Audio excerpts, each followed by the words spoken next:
오늘 귀한 분 모셨습니다. 바로 민계식 전 현대중공업 회장인데요. 팔순을 눈앞에 두고 국민의힘 대변인을 뽑기 위한 토론 배틀에 도전해서 주목을 끈 분이죠. 사실 기업인으로선 전설 같은 분입니다. 1990년부터 2000년대 초반까지 현대중공업을 이끌면서 대한민국을 세계 1등 조선대국으로 만들었죠. 그가 현대중공업 CEO로 재직한 10년간 세계 인류 상품 보유를 1개에서 34개로 늘렸고 연평균 27.4% 성장이라는 전무후무한 역사를 썼습니다. 해양공학 박사이기도 한데요. 논문 280편, 그리고 발명 특허 300여 개, 기술보고서 90권 등 대학 교수들도 엄두를 내지 못할 학문적 성과를 올렸습니다. 조선업계에선 명실상부한 최고의 발명왕으로 꼽혔죠. 기업인으로서 업적을 얘기하자면 시간이 부족한데요. 오늘은 국민의힘 토론 배틀 얘기로 시작해 보겠습니다. 회장님 어서 오십시오. 네, 안녕하십니까. 네. 자, 국민의힘 대변인 토론 배틀에 최연장자로 참여해서 떨어졌습니다. 네. 좀 어떠세요? 아쉬웠죠? 어떻습니까? 담담합니다. 어땠습니까? 기분이 그래도 좀. 지금 이 나이에 뭘 봐도 뭘 들어도 다 담담한 그런 나이가 아니겠습니까? 네, 그렇군요. 혹시 주변에서 이렇게 그런 나이에 거기까지 도전하느냐 좀 반대가 좀 있지 않았습니까? 예, 비난도 많이 있었고 좀 반대도 있었습니다만 저는 지금 우리나라가 20대, 30대, 40대 이렇게 세대별로 다 의견이 다르고 계층별로 다르고 그러니까 이것을 다 조화스럽게 해야지 이해하고 노인들은 노인 생각만 하고 이렇게 하면 안 되기 때문에 그렇게 했습니다. 네. 그 토론 배틀에서 이 젊은이들한테는 문재인 대통령 앞에 있으면 어떤 질문을 할 것이냐 이런 질문을 던졌다고 그래요. 근데 회장님한테는 다른 질문이 던져졌는데 요 질문을 받았다면 문재인 대통령 앞에 있으면 어떤 질문을 할 것이냐. 질문을 받았다면 어떻게 대답했을까요, 회장님? 16강을 뽑는 그 압박 토론에서 두 명씩 들어갔습니다. 근데 저같이 들어간 젊은이는 한 20대 중반쯤 돼 보이는데 그분한테 먼저 질문하는 걸 듣고 저거 내가 내 질문이었으면 하는 생각을 했습니다. 그건 간단하죠. 문재인 대통령 앞에 있다면 대통령님 당신의 대통령 취임사를 한번 생각해 보십시오. 그대로 했습니까? 제발 국민들에게 특히 청년들에게 희망을 주는 정치를 좀 해주십시오. 그런 말 했을 겁니다. 네. 그럼 말씀하신 그 문재인 대통령의 취임사와 지금 현재 상황이 취임사에 말씀하신 것과 좀 전혀 다르다는 얘기인데 취임사에서 기억하시기에 어떤 부분이 전혀 이루어지지 않고 있다라고 생각하십니까? 우선 요새 시대적인 화두가 되고 시대 정신이 되는 기회는 평등하고 과정은 공정하고 결과는 정의롭다. 그렇게 생각하십니까? 근데 시청자들 보는 분들마다 좀 생각이 다를 수 있으니까요. 네, 그렇죠. 그건 생각 다를 수 있죠. 네. 저는 지금 그렇게 되지 않다고 생각하기 때문에 그 얘기를 한 겁니다. 맞습니다. 그렇군요. 회장님께는 질문이 뭐였습니까? 첫째는 당의 결정과 제 의견이 다를 때 승복하겠느냐. 그래서 제가 아주 간단히 얘기했습니다. 4분이에요. 둘이 4분씩이 아니라 4분을 둘이서니까 빨리 얘기해줘. 그래서 제가 고등학교 때 프랑스의 3대 천재라고 하는 파스칼이 쓴 빵세, 명상록이라는 책을 읽을 때 뭐가 나왔냐면 다수에 의존하지 않는 단위는 압제고 단일에 귀착하지 않는 다수는 혼란이다. 그런 책을 읽으면서 그게 마음에 들어서 지금도 기억을 해요. 조직이 되려면 아주 허심탄회하게 토론을 하고 합리적인 결정을 내렸을 때 그거에 승복하지 않고 조직이 됩니까? 그렇죠. 그거에 대해서 토를 달고 이해출하고 나가서 비난하고 그럴 거면 그건 조직이 도저히 활동이 할 수 없는 거죠. 그래서 저는 승복을 합니다. 그게 제 철학입니다. 지금 회장님께서 대변인이 되겠다고 한 국민의힘 당 국힘당의 지금 이준석 대표 30대 젊은 대표인데 변화가 좀 있습니까? 아니면 어떤 기대를 하고 계십니까? 큰 기대를 하고 있습니다.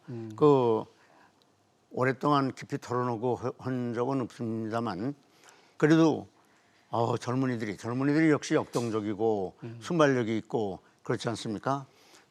그런 젊은의 패기를 이 인생의 경험이 많은 그 여러 면에서 조망을 할 수 있는 그 경험이 많은 언론들이 이렇게 뒤에서 뒷받침해주면 상당한 큰 효과가 있을 겁니다. 네. 지금 이준석 대표 젊은 대표가 자리에 된 거는 아무래도 젊은이들이 바라는 그런 공정에 대한 좀 기대가 높은 것 같습니다. 기업인으로서 기업인 출수로 보는 이 공정의 어떤 기준이랄까 잣대 어떻게 보십니까? 저는 이제 공정보다는 정의를 더 얘기하고 싶은데 정의. 네, 공정은 정의의 한 뭐 분야라 그럴까요? 네. 제가 시간이 있으면 어릴 때 말 배울 때 글 배울 때부터 공정에 대해서 얼마나 엄격한 교육을 받았는지 말씀드리고 싶습니다만 시간이 없어서 이제 그건 그렇고 공정이라는 건 사회적으로 권리, 의무, 대우, 보상, 처벌 등 그런 총체적으로 망라했을 때 마땅히 받을 몫을 받는 게 공정이 아니겠습니까? 네. 총괄적으로는 정의죠. 네. 근데 공정이 꼭 필요해요. 왜 필요하냐면 사회 구성원의 기본적인 권리가 보장되고 예. 공정해야 그리고 이 사회 통합 기반이 마련되고 또 그렇게 돼야만 사회 질서와 안정이 되거든요. 그런데 지금 공정은 크게 말하면 아주 간단히 말하면 조선 500년의 통치 철학이 인인데 우리나라 사람들 중에 아주 부족한 게 인입니다. 상대방에 대한 배려가 인인데 네, 거기서 공정은 시작하고 네. 기독교 사상의 사랑에서 공정은 완성돼요. 네. 네. 그러니까 그게 정이면서 공정입니다. 네. 근데 많은 사람들이 공정을 까딱하다간 조선시대 성리학이나 그렇게 아주 형식에 치우치는 것처럼 잘못 생각하기 쉬운데 공정 경쟁을 너무 강조하면 안 돼요. 너무 강조하면 안 너무 강조하면 안 되죠. 그럼 폐쇄적인 능력주의가 돼버려요. 네. 약자도 있고 능력주의. 패자도 있지 않습니까? 예. 그 사람들 생각해야죠. 보듬어야 된다. 그러니까 이제 사회의 평등과 공정한 경쟁을 인정함과 동시에 약자와 패자를 포용할 수 있는 그런 포용적인 공정이 되어야 합니다. 포용적인 공정이 필요하다 그런 얘기죠. 제가 주장하는 건 그겁니다. 네. 네. 태극기 집회에 많이 참석한다고 들었습니다. 뭐 성향은 이제 좀 극우고 연령은 좀 많은 분들이 가는 곳인데 어떻습니까? 태극기 부대에 대한 평가를 어떻게 하십니까? 제가 농담 삼아 말하는 게 저는 좌도 아니고 우도 아니고 여편도 아니고 야편도 아니고 국가의 편이고 국민의 편이다. 네, 국가의 편이고 국민의 편이다. 저 스스로는 저를 보수적 진보주의하고 진보적 보수주의라고 생각하는데 보수가 뭐냐? 과거에서 물려받은 것 중에 좋은 것은 지키고 조금 좀 부실한 것은 개혁을 해줘. 그게 보수입니다. 우리가 보수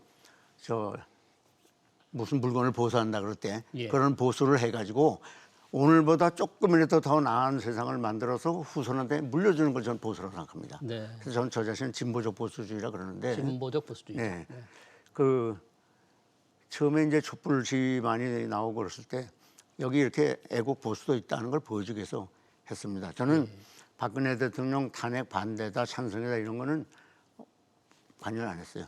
그거야 헌법재판소가 있으니까 거기서 그 사람들이 전문가인데 알아서 하겠지 이렇게 생각했죠. 네. 뭐 그렇습니다. 그래서 그렇군요. 뭐 특별하게 이제 기업인으로서 정말 오랫동안 일을 하시고 제가 현대중공업을 세계 1등 조선 기업으로 키우셨는데 당시 기업인으로서 겪은 경험을 토대로 문재인 정부 4년의 경제 정책을 평가한다면 어떻게 하시겠습니까? 이제 제가 공과대학 나왔죠.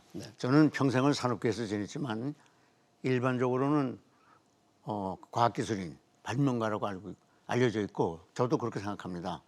근데 공과대학 다닐 때 산업계 실습을 나가서 보고서 우리나라 산업에 너무 열악한 걸 절감하고 내 전문 분야에 우리나라 산업은 세계 인류를 만들겠다는 게 결심, 젊은 날의 꿈과 이상입니다. 평생을 그것을 위해서 살았습니다. 그래서 드디어 제가 경영하던 회사는 세계 최강의 조선해양회사가 됐고 우리나라는 지금 압도적으로 세계 1위입니다. 그리고 우리가 세계에서 인류를 하는 산업이 굉장히 많습니다. 철강산업. 자동차 산업, 가전 산업, 건설 산업. 세계에서 제일 긴 해저 터널 누가 뚫었습니까? SK건설이 뚫었죠. 세계에서 제일 높은 빌딩 누가 지었습니까? 삼성건설이 지었죠. 또 말레이시아 가면 트윈빌딩 그 유명한 다 우리나라. 그러니까 가전 산업, IT 산업 아주 그 주력 산업을 우리나라가 전부 세계 1위예요. 그런데 조금만 더 하면 우리가 세계 5대 경제 강국에 들어갈 수가 있거든요. 이 문턱에서 지금 무너져가고 있는 게 참 저는 가슴이 아프죠.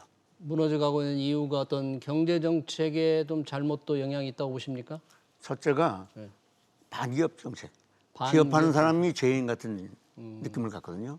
그러니까 친기업 정책을 써야죠. 기업하는 사람을 격려해주고 자꾸 기업이 일어나고 그렇게 하고 뭐 아주 단적으로 청년 일자리 창출이 안 된다 그러지 않습니까? 네. 작년 한 해 우리나라 기업체가 외국에 투자한 게 270조라고 합니다. 정부 예산의 반도 넘거든요. 네. 그거 우리나라에 투자해 보세요. 아주 그건 단적인 예죠. 그 말고도 제가 이 얘기를 하려면 쫙 네. 네. 그러니까 얘기할 수 우선 가장 있습니다. 큰 게 반기업 정서가 좀 문제고 또 어떤 경제 정책 또 문제가 있습니까? 아, 뭐 저 최저임금 인상, 52시간 노동제, 또 노동 정책 뭐 여러 건 무지하게 많죠. 그 들려면 한이 없어요. 네. 네. 그러니까 기업 환경이 그 당시보다 나빠졌다. 기업할 수 있는 환경이 그렇게 보시는 건가요? 우선 의욕을 잃고 희망을 잃는 게 사람이 제일 근본적으로 의욕을 갖고 희망을 갖는 게 행동의 기본 아닙니까? 그게 없어졌죠. 네. 지금 뭐 팔순 앞두고도 이런 엄청난 이런 도전을 하고 계시는데 앞으로의 어떤 계획, 이런 새로운 일에 대한 도전 목표, 단기 목표 같은 게 혹시 있으시다면 네. 뭔가요? 제가 이제 청년 시절의 꿈과 이상은 제 전문 분야의 우리나라 산업을 세계 인류를 만들겠다. 그건 달성했습니다. 네. 그래서 70이 넘어서 아까 말씀을 2000년 초반이라는데 2011년에 제가 퇴직을 했거든요. 네. 말년에. 그리고 이제 그 손자들 돌보고 책 읽고 제가 좋아하는 연구하고 전 또 달리기를 좋아해서 한강 나가서 뛰는 걸 그렇게 좋아해요. 요즘도 풀코스 마라톤을 뛰시나요? 요새는 뭐 연습할 시간이 없어가지고 막 해프 정도는 뜁니다만 풀은 못 뜁니다. 그러고 여유 있게 살라 그랬는데 세상이 자꾸 이렇게 돼가지고 제가 그럼 제2의 꿈과 희망을 가져야겠다. 오. 그래서 저의 남은 인생의 꿈과 희망은 예. 국민 국민 모두가 행복하고 총화를 이룬 세계 인류 국가를 만들겠다는 게 꿈입니다. 네. 그래서 구체적으로는 555, 35. 예, 그게 뭔가요? 네. 계속해서 연속적인 5% 이상의 경제 성장, 예. 경제 성장을 이룩해서 네. 5년 내에 세계 5대 경제 대국, 네. G5 네. 들어가겠다. 연 5% 성장을 해서 5년 내 세계 5대 경제 대국에 네, 네. 만드는데 어떤 역할을 하실 수 있을까요, 우리 회장님? 제가 한 1, 2년만 있으면 세상을 바꾸는 발명이 거의 완성돼서 신제품으로 나올 뻔했는데 그걸 제가 퇴직을 하니까 다 전수해주고 이렇게 하면 되니까 1년 내로 해라. 나오니까 아무도 못해요. 못하고 원래 그 신제품 개발해서 잘 된 것도 없어지고 지금 예를 들어서 선박을 하나 들면 예. 배를 짓기 무지하게 귀찮고 힘들기도 하고 배를 운영하는 사람한테는 더 골치 아픈 부분이 있습니다. 그런 걸 다 없애는 새로운 배를 제가 발명을 했거든요. 예. 그래서 조금만 좀 실험을 해보고 그다음에 제품화하면 전 세계 모든 배를 다 바꿔야 해요. 그거하고 경쟁이 안 되니까. 다 회장님께서 발명한 걸로 다 할 수 있었을 텐데 네, 제가 그냥 퇴직하고 다 전수해주고 왔는데 그냥 안타깝죠. 그런 게 한두 개가 아닙니다. 예. 그런 일을 위해서 좀 더 노력을 하시겠다 그런 건가요? 지금 하시. 그럼요. 네. 그래서 이제 그 내년 대선이 끝나면 예. 이제 그 다음부터는 거리에 나가서 이거 안 하고 예. 거기에 전념하려고 합니다. 여전히 팔순에도 이렇게 노익장을 가시면서 큰 꿈을 가지고 계시는 분 얘기 잘 들었습니다. 지금까지 국민의힘 대변인단에 도전하신 민계식 전 현대중공업 회장이었습니다. 네, 고맙습니다. 감사합니다. 네. 네.